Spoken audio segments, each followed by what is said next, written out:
그 대표기도 명단을 넣었는데요. 내년 1월부터 조정해서 이렇게 넣도록 하겠습니다. 예.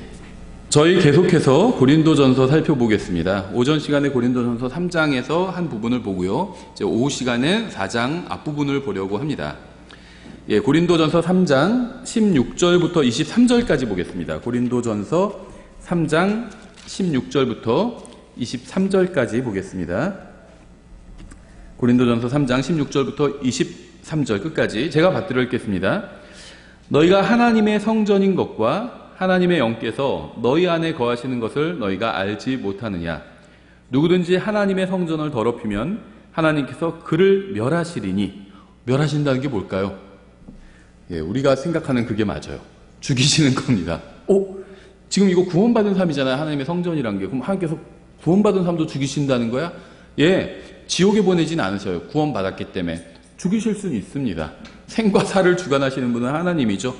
하나님의 성전을 더럽힌다는 건 하나님을 무시한다는 거예요. 우리가 어떤 사람 집에 가서 거기서 막 침을 아무데나 뱉고 그러면 어떻게 되죠? 그 사람을 무시하는 거잖아요. 그렇죠? 모르겠어요. 사채 받으러 온 사람은 그렇게 할 수 있겠죠. 그 사람 집에 와서 막 침 뱉을 수 있겠지만 존중한다면 그렇게 하지 못하겠죠. 그럼 어떻게 되죠? 그 사람을 무시하면 그 사람도 가만히 있지 않겠죠. 예, 하나님의 성전을 더럽히는 건 하나님을 무시하는 겁니다. 그럼 하나님도 가만히만 계시지는 않겠다는 거예요. 일단 용서해 주시고 기다려 주시고 하지만 계속 그러지는 않으신다는 겁니다. 특단의 조치를 내리신다는 거예요. 죽이실 수 있다는 겁니다. 예, 하나님께서 그를 멸하시리니 이는 하나님의 성전이 거룩하며 너희가 그 성전이기 때문이라. 아무도 자신을 속이지 말라. 너희 가운데 어떤 사람이 이 세상에서 지혜로운 줄로 여기거든 그는 어리석은 자가 될지니 그래야 그가 지혜로운 자가 되리라. 이는 이 세상의 지혜가 하나님께는 어리석은 것이기 때문이니 기록된 바 그분께서 지혜로운 자들을 자기 간기에 빠지게 하시느니라 하였고 또다시 주께서는 지혜로운 자들의 생각들을 아시되 그것들이 헛되다는 것을 아시느니라 하였느니라. 그러므로 아무도 사람들을 자랑하지 말라. 이는 모든 것이 너희 것이기 때문이라. 바울이나 아볼로나 게바나 세상이나 생명이나 사망이나 현재 것들이나 장래 것들이나 모든 것이 너희 것이요 너희는 그리스도의 것이요 그리스도는 하나님의 것이니라. 예, 잠깐 기도하겠습니다. 하나님 아버지, 주님의 말씀을 통해 저희에게 진리를 계시해 주시고 저희가 말씀을 따라 살 수 있도록 인도해 주시기 원합니다. 예수님의 이름으로 기도드렸습니다. 아멘. 예, 16절과 17절에서는 하나님의 영께서 우리 안에 거하신다. 믿는 사람들 안에 거하신다고 하시면서 우리가 하나님의 성전이라고 말씀하고 있습니다. 성경은 하나님께서 아버지와 아들과 성령님으로 삼위일체로 존재하신다고 말씀하고 있죠. 삼위일체라는 말은 나오지 않아요. 용어는 나오지 않지만 그 개념은 나옵니다. 대표적인 게 요한일서 5장 7절이죠. 하늘에 증언하는 세 분이 계시니, 세 하나님이 계신 건 아닙니다. 하나님은 한 분이에요. 한 하나님 안에 세 분이 계신 겁니다. 하늘에 증언하는 세 분이 계시니 곧 아버지와 말씀과 성령님이시라. 또 이 세 분은 하나이시니라. 예, 이 말씀은요, 삼위일체 하나님을 가장 잘 드러내는 말씀인데 오직 킹제임스 성경에만 있습니다. 대부분의 현대 변개된 역본들에는요, 이 말씀이 없어요. 5장 7절이 있긴 있는데 이 말씀은 없습니다. 6절에서 끌어다 쓰고 막 이렇게 짜맞춰 버렸죠, 구절을. 우리는 아버지와 아들과 성령님으로 존재하시는 한 분 하나님을 믿습니다. 성경은 삼위일체가 어떻게 가능한지 자세히 설명해 주고 있지는 않아요. 마치 하나님께서 이 세상을 창조를 어떻게 하셨는지 자세히 설명해 주고 있지는 않죠. 말씀으로 창조하셨어요. 근데 어떻게 말씀으로 창조하셨는지 자세히 설명해 주고 있지는 않습니다. 그렇죠. 마찬가지예요. 하나님이 삼위일체라고 말씀하고 있지 그걸 자세히 설명해 주고 있지는 않다는 겁니다. 주님께서는 우리가 삼위일체를 완벽하게 이해해야 한다고 말씀하신 적이 없어요. 우리는 삼위일체를 이해할 수는 없지만 믿을 수는 있습니다.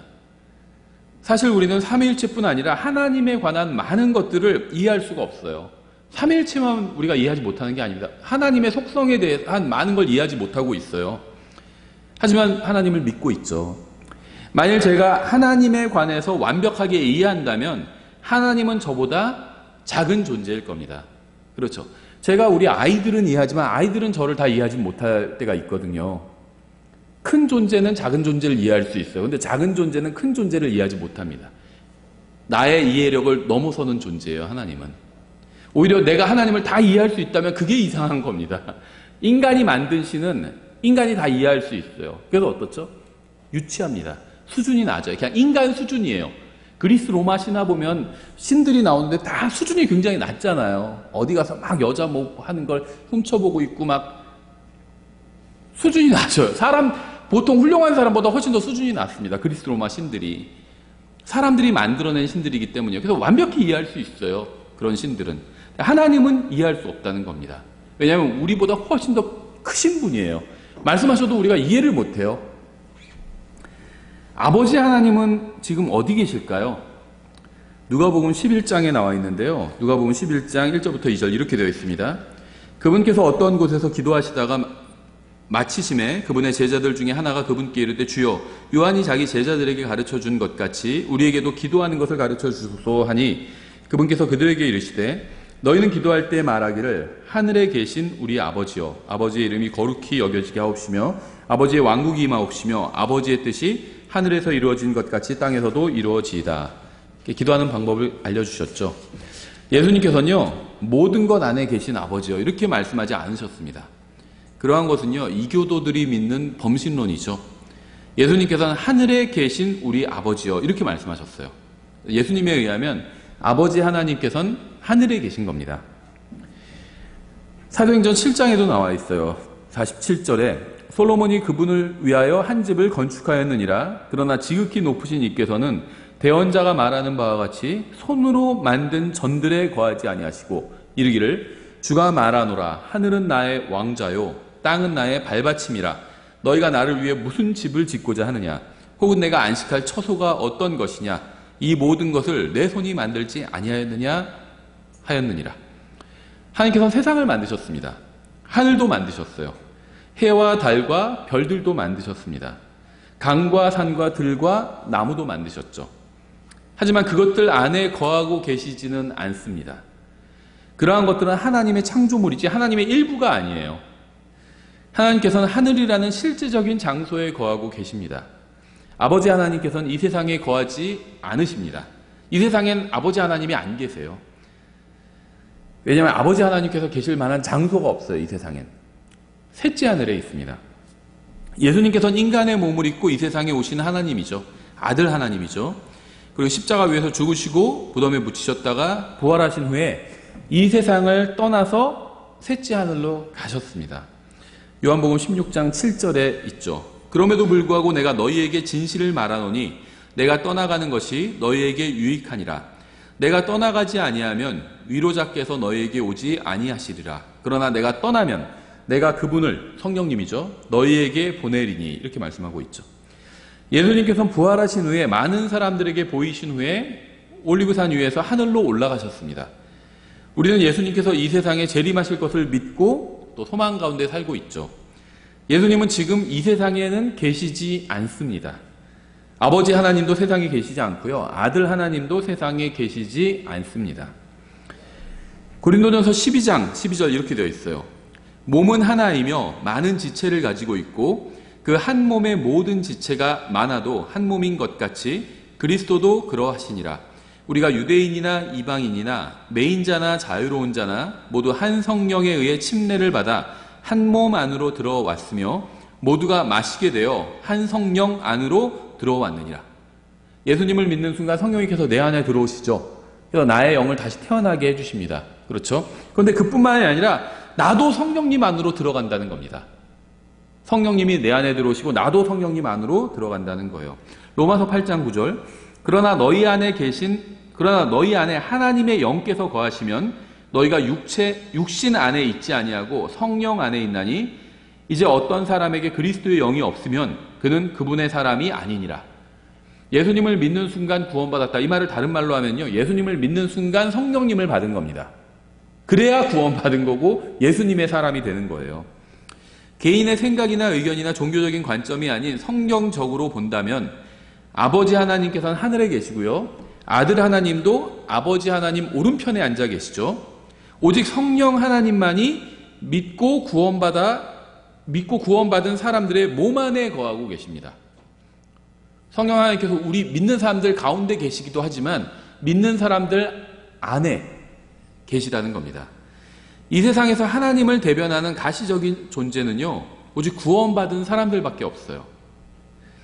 따라서 세상 사람들이 자연에서 하나님을 찾으려고 하면 그들은 결코 찾지 못할 겁니다. 하나님은 그 안에 계시지 않아요. 나무 안에 계시지 않습니다. 그러니까 나무는 하나님께서 만드신 창조물일 뿐이요. 달이나 별이나 해나 이런 것 안에 계시지 않습니다. 그래서 그 안에서는 아무리 하나님을 찾으려고 해도 찾을 수가 없어요. 하나님은 믿는 사람 안에 계십니다. 하나님은 하늘과 셋째 하늘과 또 믿는 사람들 안에만 계시기 때문에 셋째 하늘엔 아버지 하나님과 아들 하나님이 계시죠. 믿는 사람들 안엔 성령 하나님께서 계시죠. 그렇기 때문에 세상 사람들은 믿는 사람들이 아닌 그 다른 무엇이나 그 어디에서도 하나님을 찾을 수가 없어요. 이것이 바로 예수님께서 믿는 사람들에게 세상에 가서 복음을 선포하라고 말씀하신 이유입니다. 왜냐하면 세상은 자신의 지혜로는 하나님을 알지 못한다고 말씀하고 있어요. 우리가 방금 읽은 본문의 문맥이 구절 하나하나 놓고 보면 이게 어울리는 문맥인가 이런 생각이 들 수 있죠. 우리가 하나님의 전이라고 말씀하고 있으면서 갑자기 좀 세상이 뭐 자기 지혜로 어쩌고저쩌고 또 그런 얘기도 해요. 이게 무슨 관계가 있나 이렇게 생각하시는 분들이 있을 텐데요. 이런 관계가 있어요. 우리가 하나님의 성전이고 하나님의 대리인입니다. 대리예요. 하나님의 대리. 근데 세상은 자기 지혜로 하나님을 알 수가 없어요. 그래서 우리가 그들에게 복음을 전해줘야 되는 겁니다. 우리가 하나님의 성전이란 건 뭐죠? 우리 안에 하나님이 있다는 거예요. 그래서 우리가 하나님을 알려줘야 된다는 겁니다. 세상이 자기 지혜로는 하나님을 알 수가 없기 때문에. 하나님은 여러분과 저 같은 믿는 사람들 안에 계신데 세상 사람들은 하나님께서 어디에 계시는지 그 계신 곳을 모르기 때문에 하나님을 찾아내질 못합니다. 어디 있는지 알아야 찾잖아요. 근데 어디 있는지 몰라요, 세상 사람들. 우리는 알고 있죠. 아버지 하나님과 아들 하나님은 셋째 하늘에 계시고 성령 하나님은 우리 안에 계시잖아요. 믿는 사람들 안에 계십니다. 따라서 우리가 그들에게 가서 하나님을 소개해 줘야 되는 겁니다. 그래서 너희가 가서 복음의 명령은요, 지상 대명이라고 하잖아요. 그거는 고부터 시작되거든요. 가서 입을 열어서 복음을 전하라고 그렇게 말씀하거든요. 하나님은 거룩하신 분입니다. 그런데 하나님을 대리하는 사람들이 거룩하지 않으면 사람들에게 하나님을 제대로 알려줄 수가 없겠죠. 하나님은 의로우시고 진실하시고 사랑이 많으시고 은혜가 넘치시고 친절하시고 긍휼이 많으시고 사람들을 불쌍하게 여기시는 분이에요. 이런 게 하나님의 성품이고 속성이라고 성경에 나와 있죠. 우리는 알고 있습니다. 이런 걸 또 우리가 경험해 본 적이 있잖아요.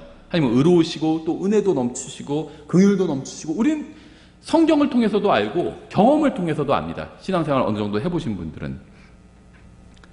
그런데 하나님을 세상에 알려줘야 되는 사람들이 이러한 하나님의 성품을 하나도 담지 않는다면 결코 세상에 하나님을 알려줄 수가 없다는 거죠. 예수님을 믿는 사람들은 모두 그리스도의 대사요 하나님의 대리인입니다. 예수님은 우리 외에 다른 대사가 없으세요. 천사들은 예수님의 대사가 아니에요. 하나님의 심부름을 하죠.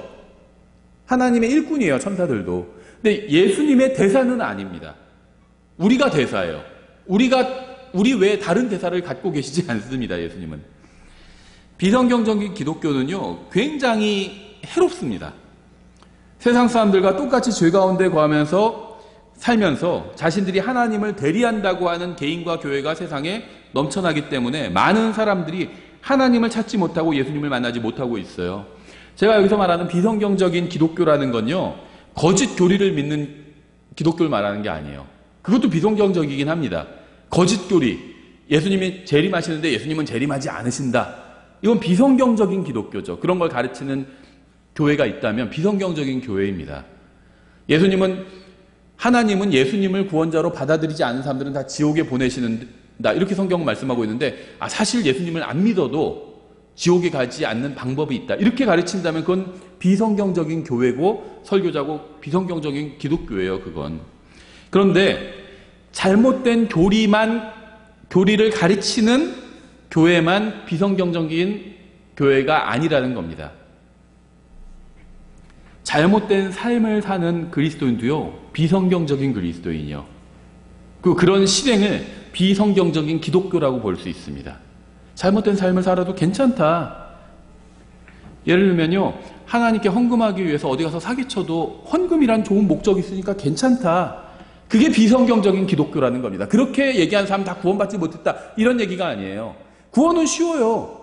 예수님을 구원자로, 내가 하나님 앞에서 죄인이라는 사실을 인정하고 예수님이 나의 유일한 구원자라는 사실을 마음으로 믿으면 구원받을 수 있습니다. 구원은 아주 쉽게 놓으셨어요, 하나님께서. 근데 그리스도인의 삶, 성경적 기독교를 실행하는 것은 또 다른 문제라는 겁니다. 성경적 기독교의 실행은요, 바른 교리만 알아서는 안 돼요.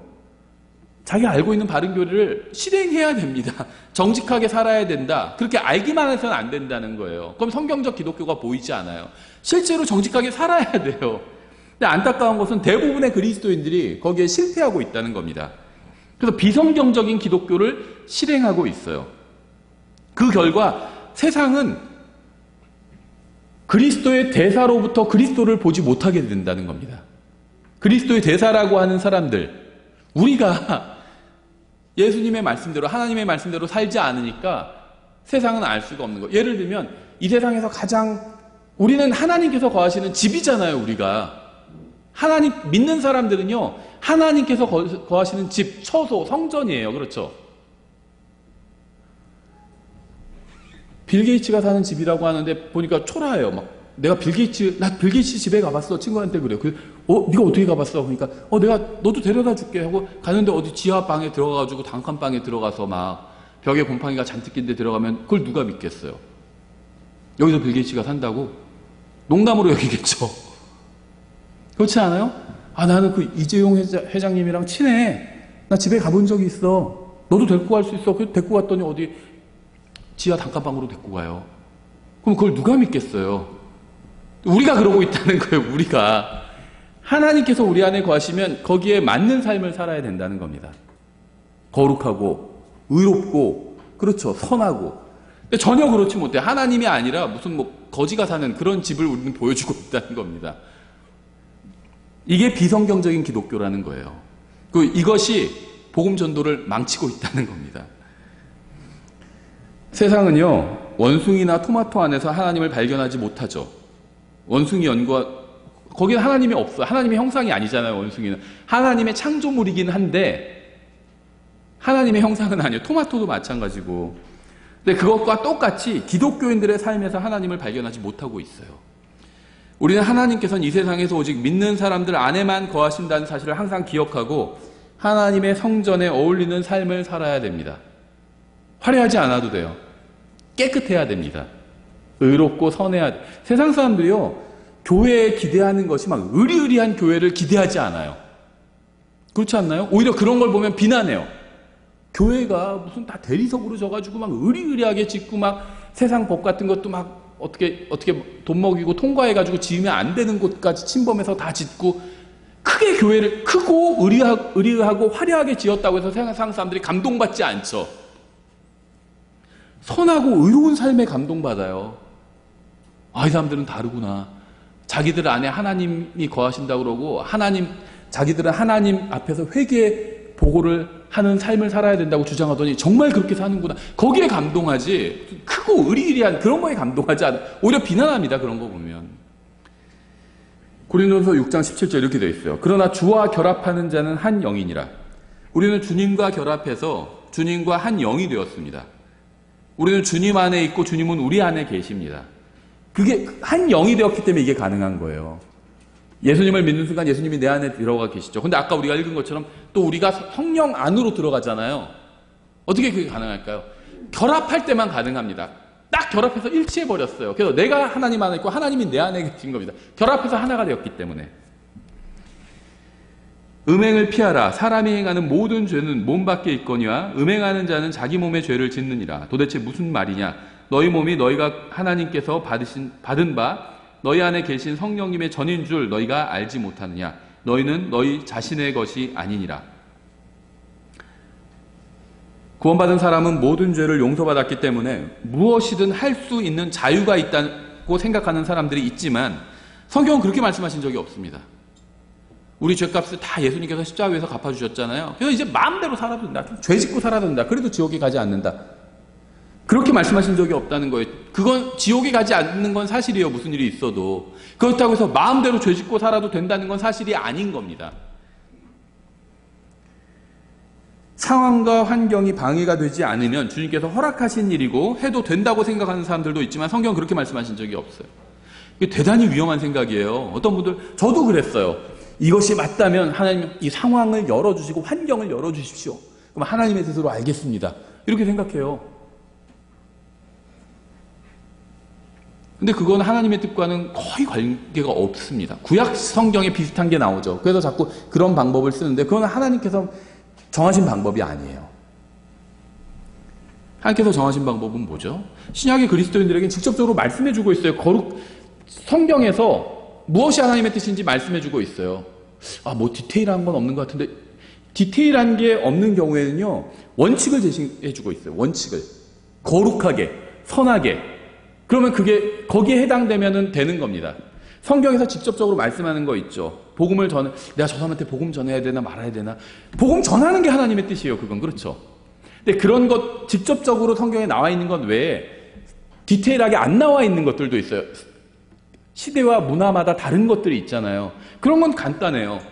거룩하게 그걸 할 수 있는지, 의롭게 할 수 있는지, 정직하게 할 수 있는지 이런 질문들을 던져보면 됩니다. 근데 그렇게 해서 다 할 수 있어요. 그러면 그거는 하나님의 뜻 안에 있는 겁니다.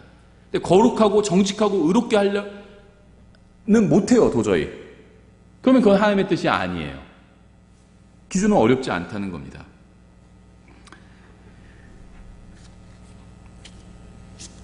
이런 잘못된 생각 때문에 상황과 환경이 열리면 그게 하나님의 뜻이다. 잘못 배운 거죠. 그런 생각으로 인해서 하나님을 바르게 대리하지 못하고 있는 겁니다. 고린도후서 6장 16절에 이렇게 되어 있어요. 하나님의 성전이 우상들과 무슨 조화를 이루겠느냐. 너희는 살아계신 하나님의 성전이라. 하나님께서 이르시되 내가 그들 가운데 거하고 그들 가운데 거닐며 나는 그들의 하나님이 되고 그들은 내 백성이 되리라. 하나님께서 믿는 사람들 안에 거하십니다. 문맥을 보면 이렇게 되어 있어요. 15절에 그리스도가 벨리알과 무슨 일치를 보겠느냐. 혹은 믿는 자가 믿지 않는 자와 무슨 몫을 나누겠느냐. 17절 주가 말하노라. 그러므로 너희는 그들 가운데서 나와 불리하고 부정한 것을 만지지 말라. 그리하면 내가 너희를 받아들여. 이렇게 말씀하고 있죠. 세상 사람들처럼 불의하게 살지 말라는 거예요. 세상 사람들은 하나님이 계시다고 안 믿으니까 자기 마음대로 삽니다. 그렇죠. 들키지만 않으면 돼요. 근데 그리스도인은 그렇게 살지 말라는 겁니다. 분리하라는 거예요. 삶의 방식을 사는 걸 옆집 이사가라는 게 아니에요. 그리스도인들만 사는 집성촌으로 들어가라 그런 말씀이 아니에요. 여기서 분리하라는 건 그런 방식으로부터 분리하라는 겁니다. 그렇게 살지 말라는 거예요. 똑같이 옆집에 살아도 돼요. 하지만 정직하게 살라는 겁니다. 그래서 보여주라는 거예요. 하나님을 믿는 사람의 삶이 무엇인지 보여주라는 겁니다. 그래서 그리스도의 대사가 되라는 거예요. 성경에 의하면 믿는 사람들의 몸, 즉 우리의 몸은 성령님께서 거하시는 하나님의 성전입니다. 이것은 성경이 말씀하시는 교리예요. 이 교리, 즉 이 진리가 우리에게 요구하는 것이 무엇일까요? 우리가 이러한 진리를 진정으로 믿는다면 거룩하신 분이 거주하시는 집에 걸맞게 거룩한 삶을 살라는 겁니다. 깨끗하게 집을 청소해 놓으라는 거예요. 남자분들은 아실 거예요. 그렇죠. 사단장이 온다 그러면 어떻게 되죠? 부대 난리 나요. 다 씁니다. 흙으로 된 운동장을 쓸고 있다니까요. 깨끗하게 보이려고. 하나님께서 오신다고, 내 안에 같이 계신다고 진짜 믿는다면 어떤 삶을 살아야 될까요? 달라질 수밖에 없겠죠. 에베소서 2장 19절 이렇게 말씀하고 있어요. 그러므로 이제 너희는 더 이상 낯선 자와 외국인이 아니요 오직 성도들과 더불어 동료 시민이요 하나님의 집안에 속한 자들이며 또 사도들과 대언자들의 기초 위에 세워진 자들이니라. 예수 그리스도께서 친히 으뜸 모퉁이돌이 되시나니 그분 안에서 모든 건물이 꼭 맞게 함께 뼈대를 이루어 주 안에서 한 거룩한 전으로 자라가고 그분 안에서 너희도 성령을 통해 하나님의 처소로 함께 세워져 있느니라. 여러분이 구원받았다면 여러분의 몸은 하나님의 처소입니다. 여러분이 구원받았다면 여러분의 몸은 하나님의 성전이에요. 여러분이 구원받았다면 여러분의 몸은 하나님께서 이 세상에서 거하시는 거룩한 전입니다. 우리가 함께 모이는 이 장소는 하나님께 경배드리고 성경을 가르치고 교제를 나누기 위한 곳이죠. 이 장소는 예배당은 성전은 아니에요. 그렇죠. 하지만 우리가 경배드리기 위해서 우리가 만든 장소잖아요. 경배 드리기 위해서 우리가 예비한 장소예요. 그렇죠? 그게 이 예배당의 존재 목적입니다. 우리는 그 목적 외에 다른 목적으로 이 예배당을 쓰지 않을 거예요. 예를 들면 선거가 돼가지고 뭐 개표 사무실로 사용할 수 있겠냐고 문의를 하면요, 거부할 겁니다. 이 장소는요, 그거보다 훨씬 더 고귀한 목적을 위해서 예비된 장소이기 때문이에요. 누가 이 장소에서 평일엔 벼 있으니까 돈 줄 테니까 우리가 좀 쓰면 안 될까요? 뭐 하려고 하시는데, 도박을 하고 뭐 게임 하려고 그래요. 그러면 거부할 겁니다. 아무리 돈을 많이 줘도 그렇게 안 할 거예요. 만약 누군가 이 예배당에서 담배를 핀다면 어떨까요?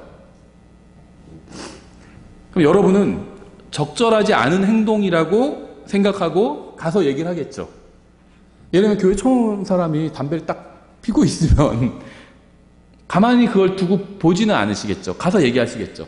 아, 죄송한데 여기서 담배 피시는 게 적절하지 않으신 것 같아요. 이렇게 얘기를 하겠죠. 아니, 누가 술을 마신다면, 소주를 마신다면, 교회 처음 온 사람이 아, 목말라 하면서 딱 이슬을 꺼내서 마신다면 어떠실까요? 얘기를 하겠죠. 아, 여기선 그러시면 안 돼요. 마시고 싶으면 나가서 마시세요. 이렇게 얘기하겠죠. 종교적인 사람들과 이교도들은요, 이 세상에 있는 어떤 특정한 건물 안에 하나님께서 거하신다고 생각합니다. 그래서 하나님이 거하신다고 생각하는 특정한 건물에 들어가면 몸가짐을 조심해야 된다고 생각해요. 하지만 우리는 성경을 통해서 특정한 건물이 아니라 우리가 하나님의 집이라는 사실을 알고 있습니다. 그렇죠? 하나님께서는 이 예배당에 거하시는 건 아니에요. 우리가 예배 끝나고 다 돌아가잖아요. 그럼 하나님께서 혼자 딱 이제 사람들 다 갔네, 이러시지 않으신다는 겁니다. 이 예배당은 하나님의 집이 아니에요. 하나님의 집은 믿는 사람들의 몸입니다. 그렇죠? 이 예배당은 그냥 하나님께 경배드리기 위해서 모인 곳이고요. 만약에 누가 이 예배당에 하나님께서 하나님의 집입니다 이렇게 얘기하면요, 우리는 그거는요, 성경은 그렇게 말씀하고 있지 않습니다 이렇게 얘기할 겁니다. 아니면 어디 특정한 장소에 가야 하나님을 만날 수 있습니다. 거기가 하나님의 집이고, 그렇죠? 뭐 지리산 어디에 가야 하나님의 집이 있습니다. 이런 식으로 얘기하면 우리는 그건 사실이 아닙니다. 이렇게 얘기할 겁니다. 그렇죠? 따라서 우리는요, 이 몸 안에 거하는 동안 항상 하나님 앞에 있다고 여기고 조심해야 됩니다. 하나님께서 여기에 계시고 우리가 여기 왔을 땐 조심하지만 나가면 하나님이 안 계시기 때문에 막 살아도 되고, 그게 아니라는 거예요. 내 몸 안에 거하고 계신다는 겁니다. 우리가 하나님 어느 장소에 계시지 않지만 이 세상에서는 만약에 어느 장소에 하나님께서 계시다 하면 몸가짐을 조심할 거 아니에요. 맞아요. 우리 안에 계세요. 내 안에 계십니다. 내가 구원받았다면 내 안에 계세요. 조심해야 된다는 겁니다. 몸가짐을 조심해야 돼요. 그래서 만약 교회 예배당에서 할 수 없는 말이라면 집이나 카페나 차 안에서도 하면 안 됩니다. 예배당에서 할 수 없는 말을 다른 곳에서 할 수 있다고 생각한다면 믿는 사람들의 몸이 하나님의 성전이라는 교리를 이해하지 못하고 있는 거예요. 하나님의 성전에서 아무 말이나 막 함부로 막 짓거려서는 안 되겠죠. 근데 우리는 항상 하나님의 성전 안에 있어요. 그래서 항상 조심해야 된다는 겁니다. 예배당에서 할 수 없는 행동을 집이나 다른 곳에서는 자유롭게 할 수 있다고 생각한다면 우리의 몸이 하나님의 성전이라는 진리를 이해하지 못하고 있는 거예요. 하나님은 이 예배당에 거하시는 것이 아니라 예배당 안에 있는 우리 몸 안에 거하고 계십니다. 하나님의 집은요, 이동식이에요. 근데 이게 놀라운 건 아니죠. 성막, 이동식이었죠. 성전, 고정형이었죠. 지금 다시 이동식으로 바뀐 겁니다. 하나님의 집이. 이동식이에요. 움직이는 집입니다. 모바일 홈이라고 그러죠. 요즘 캠핑카 많이 주변에서 볼 수 있는데요. 캠핑카예요. 우리가 하나님이 거하시는 캠핑카입니다. 물론 이게 이제 좀 연식이 된 캠핑카들이 있죠. 좀 삐걱거리기도 합니다. 어디 가기가 힘들어요. 그렇죠. 둔해지기도 하고, 무릎이 갑자기 막 좀 이상해서 둔해지기도. 그래도 하나님께서 거하시는 집이에요. 상관 안 하신대요. 그런 거는. 좀 삐걱거려도 괜찮으시대요. 그거는. 나이가 들수록 하나님의 집이 저는 조금씩 넓어지는 것 같아요. 32년 전에 구원받을 때는 55kg였거든요. 지금은 60kg니까는 60kg는 아니에요. 죄송합니다. 거짓말이고요. 그거보다는 훨씬 더 넓어요. 많이 넓어졌어요. 근데 그것과 별개로 하나님께서 내 안에 거하시고 내가 하나님의 집인데 여기서 얼마나 자유롭게 거하시는지 이건 또 다른 문제라는 거죠. 우리는 어떤 특정한 장소만 하나님이 거하시는 곳이라고 믿는 종교인들이 비성경적이라고 생각합니다. 문제는 우리의 삶이 그런 이교도들과 크게 다르지 않다는 거예요. 믿음과 삶이 일치하지 않는다는 겁니다. 우리는 믿는 사람들의 몸이 하나님께서 거하시는 성전이라고 믿어요. 구약시대에 예루살렘에 있던 하나님의 성전처럼 지금 우리 몸이 하나님의 성전이라고 믿습니다. 광야에 있던 성막처럼 우리가 바로 하나님께서 거하시는 성막이라는 사실을 알고 있습니다. 우리가 진정으로 이러한 사실을 믿는다면 우리는 성전에 맞는 거룩한 삶을 살아야 합니다. 그래야 믿지 않는 사람들과 하나님을 모르는 사람들이 우리를 보고 우리 안에 거하시는 거룩하신 하나님을 알 수가 있어요. 에베소서 5장 18절 이렇게 말씀하고 있죠. 술 취하지 말라. 거기에는 과도함이 있으니 오직 성령으로 충만하라. 성경은 우리에게 성령으로 충만해야 한다고 말씀하고 있어요. 성령으로 충만한 것은 무엇일까요? 이게 좀 쉬운 개념은 아니에요. 왜냐하면 어떤 물질적인 거는요, 설명하기가 쉽습니다. 사과, 바나나. 그러면 뭐 맛은 어떻고, 모양은 어떻고, 뭐 크기는 어떻고, 설명을 할 수가 있는데, 성령님은 물질이 아니잖아요. 인격체입니다. 하나님인데 영이에요. 그렇죠. 하나님의 영이에요. 보이지도 않고 바람과 같아요. 그래서 설명하기가 쉽지 않아요. 성령 충만이 무슨 말일까요? 종파에 따라 다르긴 하지만 일반적인 기독교인들은요, 이 성령 충만 이런 말을 들으면 어떤 일시적으로 평안을 누리거나 느끼거나 하나님을 생각하거나 그 기분이 좋아지거나 아니면 무엇인가를 자기가 느끼거나 아니면 심지어 방언을 하거나 그런 게 성령 충만이라고 생각합니다. 지금 막 기분이 좋아지고 막 찬송을 막 뜨겁게 막 부르고 막 실로암을 막 박수치면서 막 그냥 뜨겁게 불렀더니 막 몸이 달궈졌다. 그게 성령 충만이다. 이렇게 생각해요. 문제는 그러한 주장을 뒷받침할 만한 성경 말씀은 없다는 겁니다. 출애굽기 25장은요, 성소를 위한 헌물과 증언궤를 보여주는 빵을 두는 상과 등잔대에 관해서 말씀하고 있고요. 26장은 저희가 26장까지 공부했는데 성막에 들어가는 앙장과 그 커튼이죠. 다음에 널빤지에 관해서 말씀하고 있어요.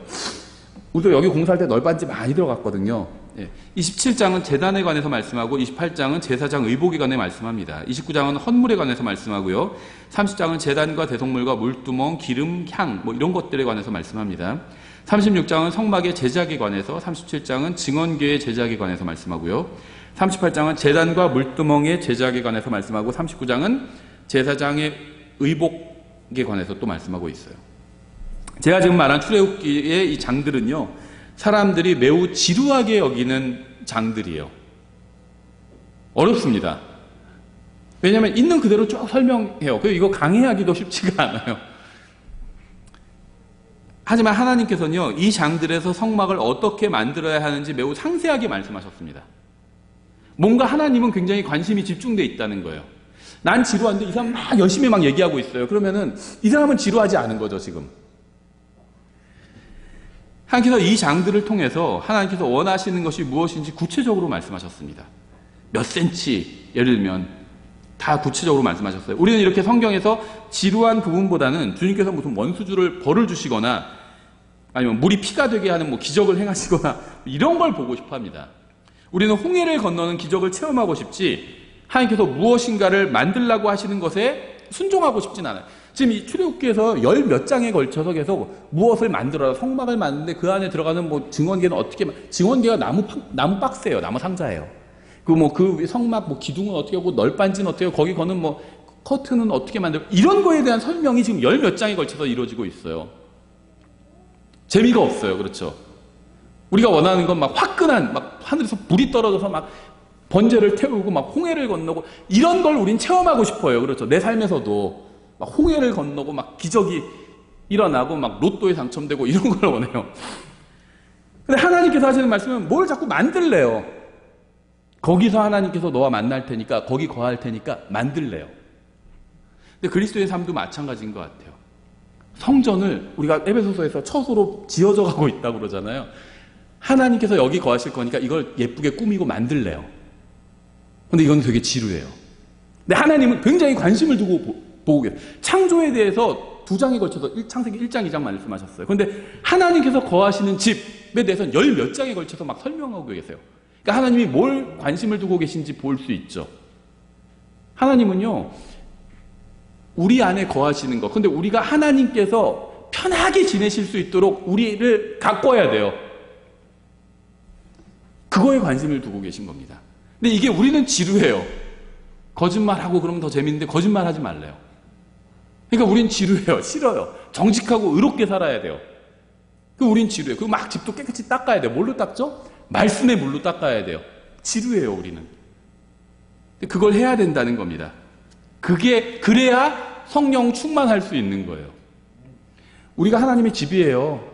저희도 방들이 막 있고요. 아이들 방 나눠줬고, 여기는 무슨 방이고 막 정해놨어요. 여기는 화장실이고, 막 여기는 베란다고, 여기는 창고로 쓰고 있고, 정해놨습니다. 저희 집에서도. 우리 몸도요, 하나님의 집이에요. 방이 4개 있고요, 팔다리. 예를 들면. 집입니다, 하나님의. 하나님께서는요, 어디는 가실 수 없는 경우도 있어요. 입은 못 가세요, 하나님께서. 거긴 너무 더러워서. 마음도 못 가요. 더러워서. 네. 우리가 하나님의 집인데 하나님께서 못 가시는 곳이 있다는 거예요, 더러워서. 거기 치우라는 거예요. 입도 치우고, 마음도 치우고, 눈도 치우고요. 치우라는 겁니다. 손도 깨끗하게 치우고, 더러운 일 하지 말고, 손 떼고, 더러운 일을 한다면. 치우라는 겁니다. 하나님께서 쓰시게.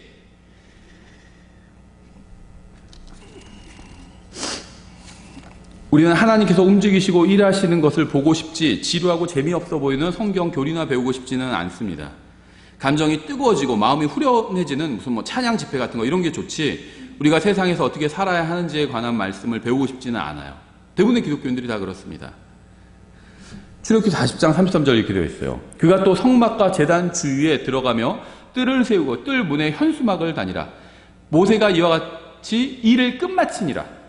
출애굽기 지금 20 몇 장부터 시작된 이 성막 공사가 40장에서 끝났어요. 끝마쳤어요. 그 뒤에 어떻게 되죠? 성막 공사가 끝나니까 이제 하나님께서 거하시는 집을 다 만들고 깨끗이 하고 다 했어요. 완성했습니다. 그러니까 그 뒤에 구름이 회중의 장막을 덮고 주의 영광이 성막에 충만하더라. 성령 충만이 뭔지 잘 이해하기가 쉽지는 않은데요. 비슷한 게 있어요. 바로 주님의 영광입니다. 하나님의 영광. 이것도 뭔지 이해하기가 대단히 어려워요. 왜냐하면 이것도 어떤 물질 명사가 아니거든요. 추상 명사예요. 그렇죠. 하나님의 영광. 그런데요, 저는 성령 충만과 굉장히 밀접한 관련이 있다고 생각합니다. 주님의 영광은요, 성령님께서 들어오셔서 충만하게 해주시거든요. 그 뒤에 구름이 회중의 장막을 덮고 주의 영광이 성막에 충만하더라. 모세가 회중의 장막에 들어갈 수 없었으니 이는 구름이 그 위에 있었고 주의 영광이 성막에 충만하였기 때문이더라. 성막 하나님께서 거하시는 공인데 주님의 영광이 거기에 충만한 겁니다. 사람이 성령 충만한 것과 비슷하다고 생각해요. 저는 성막이 주님의 영광으로 충만한 게. 모세가 주님께서 말씀하신 대로 일을 끝마치자 다 만들었어요. 성막을. 그러자 주님의 영광이 성막에 충만해졌습니다. 우리는 성령으로 충만하기를 원해요. 그런데 우리가 원하는 성령 충만은 우리의 감정과 느낌이 좋아지는 겁니다. 하지만 우리 안에서 주님의 영광이 충만하기 위해서는 먼저 주님께서 우리에게 하신 말씀대로 우리가 행해야 돼요. 모세와 이스라엘 백성이 하나님께서 말씀하신 그대로 행해서 순종했을 때 그들은 성령 충만을 구할 필요도 없었습니다. 하나님께서 말씀하신 그대로 순종하자 성령님께서 성막에 임하셔서 하나님의 영광으로 충만하게 채우셨어요. 우리는 주님의 말씀에 순종하지는 않으면서 교회 가거나 집회에 참석해서 복음성가 좀 부르면 성령님께서 죄로 가득 찬 우리의 몸에 임하셔서 우리의 기분을 좋게 해주시기를 원합니다. 하지만 그런 일은 일어나지 않을 거예요. 예수님께서 우리의 죄값을 십자가 위에서 갚아주셨죠. 우리 안에 있는 죄는요, 우리가 청산해야 돼요. 치워야 돼요. 하나님의 말씀으로. 죄값은 갚아주셨어요. 그래서 우리 안에 죄가 있어도요, 지옥에 가진 않아요. 그 죄값을 십자가에서 갚아주셨기 때문에. 내 안에 있는 죄는 죄로 더러워졌잖아요. 죄가 있어가지고 뭐 물건이 쌓여있다 그게 아니라 더러워진 겁니다. 그거는요, 우리가 말씀의 물로 다 물청소해야 된다는 거예요. 이 시대에 배교한 기독교는요, 성경을 연구를 춤추고 뛰노는 로그방 같은 복음성가로 대체해버렸습니다.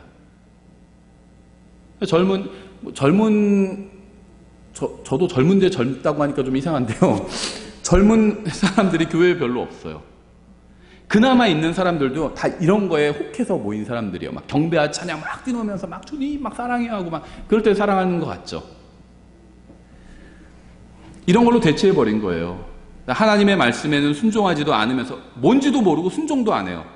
그저 성령 충만만을 구하고 있는 겁니다. 이스라엘 백성이 가나안에 정착한 후에 다윗은 하나님을 위해서 영구한 집을 짓기를 원했죠. 열왕기상 5장에서 솔로몬은 성전 건축을 준비하고요. 6장에서 이제 건축을 시작합니다.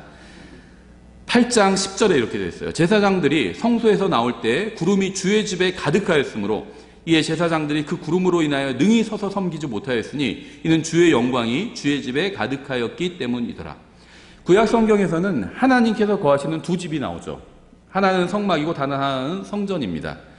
하나님께서 성막과 성전에 거하신 이유 중 하나는 주님께서 말씀하신 그대로 사람들이 만든 것이었기 때문이었습니다. 그렇죠. 사람들이 주님께서 말씀하신 그대로 만들었을 때 주님의 거룩하신 영께서 들어와서 그 처소를 채우셨고 영광으로 채우셨어요. 이게 충만이에요. 성령 충만입니다. 누구도 주님께서 그곳에 거하신다는 사실을 의심할 필요가 없어요. 다 알았습니다. 구름이 같은 게 가득 찼고요. 하나님의 영광이 충만해지자 누구도 이게 뭐냐고 묻지도 않았어요. 다 알았어요. 성전에는 바깥 뜰이 있고요. 성소와 지성소가 있죠. 하나님께서는 1년에 한 번 지성소에 있는 증언궤 위에 긍휼의 자리에 임하십니다. 언약궤가 있고요. 그 위에 스랍이 있고요. 그 위에 긍휼의 자리가 있어요. mercy seat, 긍휼의 자리. 은혜는 받을 자격이 없는 사람한테 선물을 주는 게 은혜죠. 우리 구원받을 자격이 없는데 우리에게 구원의 선물을 주셨잖아요. 그 전에 우리가 먼저 받은 게 있는데 바로 긍휼이에요. 긍휼은요, 벌을 받아야 하는 사람에게 벌을 주지 않는 겁니다. 우리는 긍휼과 은혜를 받았어요. 벌을 받아야 되는데 벌을 받지 않았죠. 그리고 받을 자격이 없는데 선물을 받았잖아요. 긍휼의 자리 아래에 뭐가 있는지 아세요? 십계명 돌판이 있어요. 하나님께서요, 일부러 그렇게 배치하신 겁니다. 십계명을 통해서 사람을 만나시면 누가 하나님 앞에 설 수 있겠어요? 그 계명을 바울도 어겼어요. 바울도 탐심에 관한 계명을 어겼죠. 겉으로 보이는 행위에 관한 건 다 지켰는데 마음에 속한 건 어겼습니다. 그렇죠. 십계명을 두고 하나님께서 사람을 만나시면요, 아무도 하나님 앞에 설 수가 없어요. 그래서 십계명을 언약궤에 넣으시고 그 위에 긍휼의 자리를 만드신 겁니다. 긍휼을 베풀어 주겠다는 거예요. 벌을 내려야 되는데 내리지 않으시겠다는 겁니다. 그렇죠. 거기서 만나는 거예요, 하나님과. 그러니까 하나님과 만날 수 있는 거예요. 벌을 주지 않으시니까 만날 수 있는 겁니다. 그렇죠.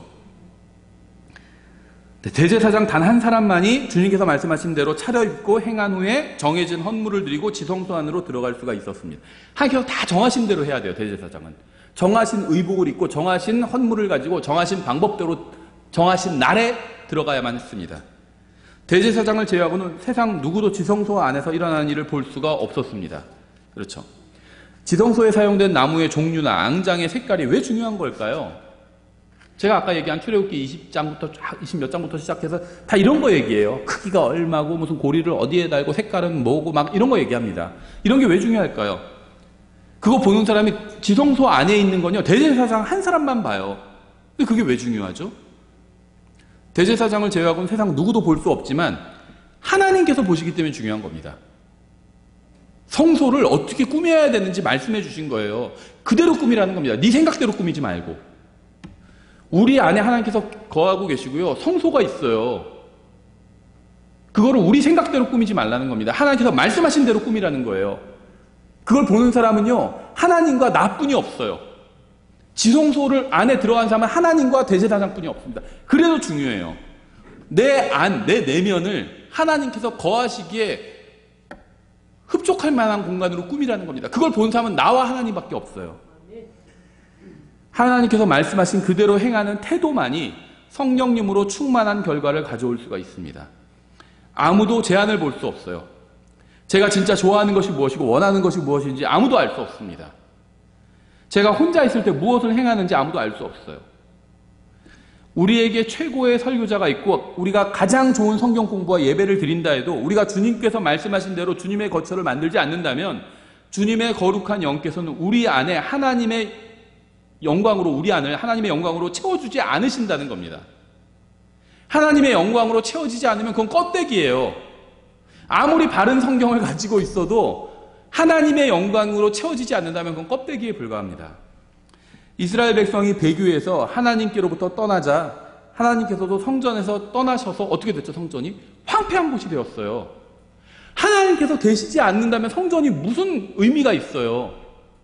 성전이 왜 의미가 있죠? 하나님께서 그 안에 계시기 때문에 의미가 있는 거잖아요. 거기 가면 하나님을 만날 수가 있어요. 그러니까 의미가 있죠. 근데 하나님께서 떠나셨어요. 그래서 이카봇이라고 했잖아요. 영광이 떠났다예요. 무슨 영광이 떠났죠? 하나님의 영광이 떠났다는 거니 하나님께서 계시지 않다는 겁니다. 제가 성령 충만과 하나님의 영광이 관련이 있다고 말씀드렸죠. 하나님의 영광은 어디에 있는지 아세요? 하나님께서 계신 곳에 있습니다. 하나님의 손길이 닿은 곳에 하나님의 영광이 있어요. 하나님의 영광이 없는 곳은요, 하나님께서 계시지 않는 곳이에요. 예수님께서 승천하신 후에 하나님께서는 새로운 거처를 찾으셨습니다. 성전에선 떠나셨어요. 구약 성경 읽어보시면 아실 수 있죠. 성전에서 떠나셨어요, 하나님께서. 떠나셨으니까, 그 집에서 떠났으니까 이제 뭐가 필요하죠? 새로운 거처가 필요하십니다. 사도행전 2장에 나오죠. 1절부터 3절에 오순절 날이 충만히 임하였을 때 그들이 다 한 마음이 되어 한 곳에 있더라. 갑자기 하늘로부터 급하고 강한 바람 소리 같은 소리가 나고 그들이 앉아있던 온 집안에 그것이 가득하여 또 불에 혀같이 갈라진 것들이 그들에게 불이 나타난 건 아닙니다. 그들에게 나타나 그들 각 사람 위에 앉더라. 믿는 사람들이 함께 모여 있을 때 성령님께서 임하셔서 모든 사람을 충만하게 채워주셨습니다. 하나님의 말씀대로 사는 사람을 성령님께서는 하나님의 영광과 성령님으로 충만하게 해주십니다. 말씀대로 사는 사람을.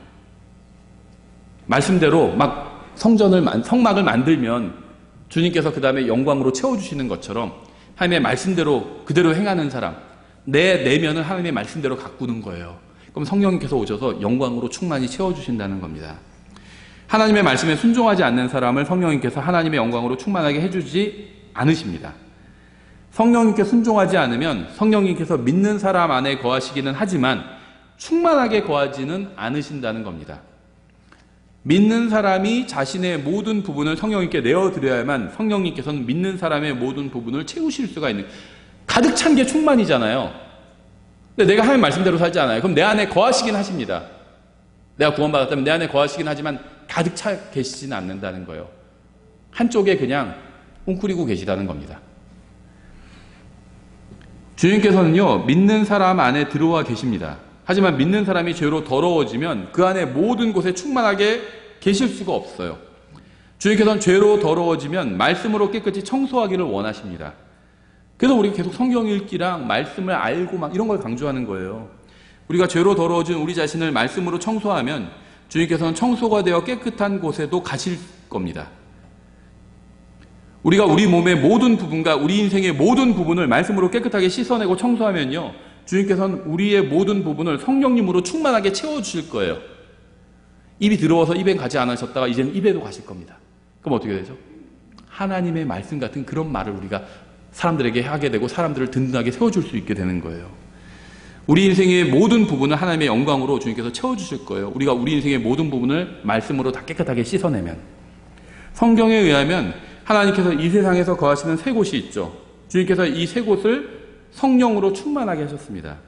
주님께서 말씀하신 대로 성막과 성전, 구약시대 이걸 만드시고 이게 건축되었을 때 그곳에 거하셨죠.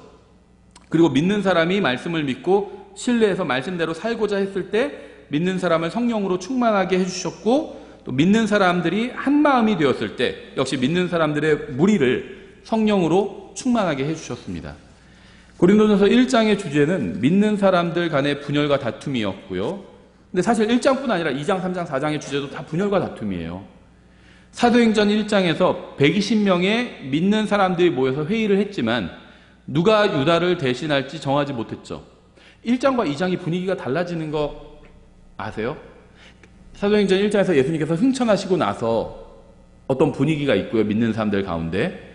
그 다음에 2장의 분위기가 확 변합니다. 승천하시자마자 성령 충만해지지 않았죠, 제자들이. 2장이 와서 충만해져요. 근데 1장에서 예수님 승천하시고 나서 제자들이 뭐 했냐?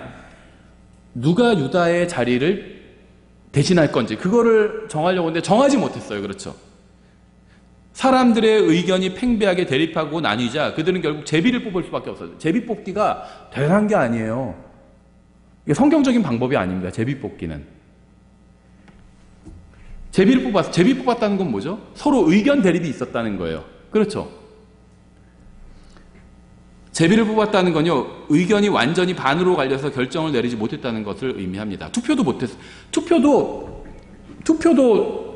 한쪽이 기울어야 그 결과가 나오잖아요. 근데 50대 50으로 120명이 딱 60대 60표가 나온 거예요. 두 명을 두고. 그러니까 어떻게 해요? 동률이에요. 그러니까는 제비 뽑아버린 거예요, 그냥. 동률이니까. 그게 성경적인가요? 좀 이상하죠? 생각해보면 좀 이상해요. 1장에서 믿는 사람들은 누구를 유다를 대신해서 12번째 사도로 세울지를 두고 둘째, 둘로 분열해서 의견 대립을 했습니다. 하지만 2장이 되어 분위기가 바뀌었어요. 1절이 그래서 이렇게 시작한 거예요. 오순절 날이 충만히 임하였을 때 그들이 다 한 마음이 되어 1장에선 서로 대립했어요. 한 마음이 되어 한 곳에 있더라. 구원받아 말씀대로 살면 성령님께서 충만히 채워주시는 것처럼 구원받은 사람들이 교회로 모여서 한 마음이 되면 성령님께서 충만하게 채워주십니다. 개인이 성령 충만할 수가 있고요. 교회가 성령 충만할 수 있어요. 근데 교회가 성령 충만하는 전제 조건은 뭐냐면 한 마음이 되는 겁니다. 사랑과 기쁨과 평안과 오래 참음과 친절과 온유와 믿음과 절제가 성도들 간의 열매를 맺으면 성령님께서 그 가운데 거하시면서 충만하게 채워주시는 겁니다. 사도행전 2장의 시점에서는 아직 신약 성경이 단 한 줄도 기록되지 않았습니다. 따라서 누구도 신약 성경을 단 한 줄도 암송하지도 못했어요. 우리도 오늘 암송하다가 틀렸죠. 근데요, 사도행전에 나온 교회는 한 줄도 암송을 못했어요. 왜냐하면 없었으니까, 신약 성경이. 누구도 신약 성경의 교리를 제대로 알지도 못했습니다. 신약 성경이 없었어요, 아직. 사도행전, 그럼 복음서 있지 않았나? 아니에요. 사도행전 2장의 시점은 아직 복음서도 없었습니다. 그렇죠. 함께 교회로 모인 다른 형제 자매와 한 마음이 되어 함께 잘 지내지 못한다면 아무리 많은 성경 지식을 쌓고 대단한 교리를 알아도 성령님으로 충만할 수 없다는 겁니다. 이 사람들은 신약 성경에 한 줄도 없었는데 성령으로 충만했죠. 교회가 성령으로 충만한 건요, 조건이 다르다는 거예요. 복음 성가를 뜨겁게 부른다고 해서 성령님으로 충만한 것이 아니라 하나님의 말씀대로 행해야 그 개인이 성령으로 충만해질 수 있습니다. 그리고 함께 교회로 모인 형제 자매들과 한 마음이 되어야 성령님으로 충만할 수 있어요. 난 성경을 잘 알지만 쟤는 성경을 잘 모르니까 우리 교회가 성령 충만하긴 글렀군. 그게 아니라는 거예요. 교회가 성령 충만한 건요, 성경 몰라도 돼요. 한 마음으로 하나가 되면 성령 충만할 수 있다는 겁니다. 여러분이 예수님을 구원자로 받아들였다면 성령님은 여러분 안에 들어와 계십니다. 하지만 성령님은 그것으로 만족하지 않으세요. 여러분을 성령님으로 충만하게 가득 채우기를 원하십니다. 여러분의 마음에 거하실 뿐 아니라 여러분의 머리와 입과 손과 발에도 거하기를 원하십니다. 우리 머리에만 거하시면 우린 만족해요. 그 머리에만 뭔가 많이 주셨으면 좋겠어요. 교리 막 알려주시고. 그렇죠. 그거 외에는 돈이나 좀 주셨으면 좋겠어요. 근데 성령님은 그게 아니라 우리의 머리에만 충만하신 것이 아니라 입과 마음과 눈과 손과 발에 다 충만하기를 원하신다는 겁니다. 이게 성령 충만이에요. 우리가 주님의 말씀에 순종할 때 성령님께서는 우리의 마음뿐 아니라 머리와 입과 손과 발에 거하시면서 우리의 인생을 하나님의 영광으로 채워주실 겁니다.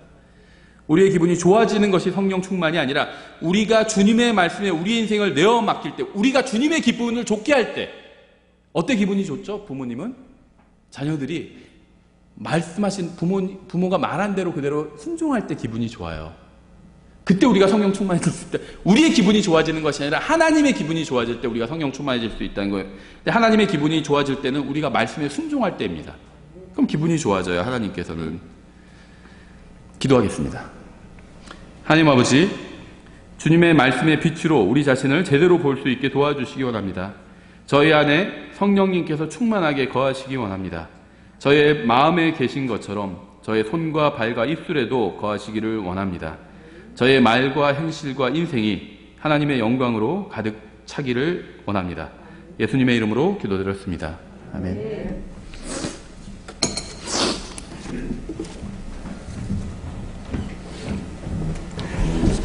다 같이 자리에서 일어나셔서 우리 찬송가 827장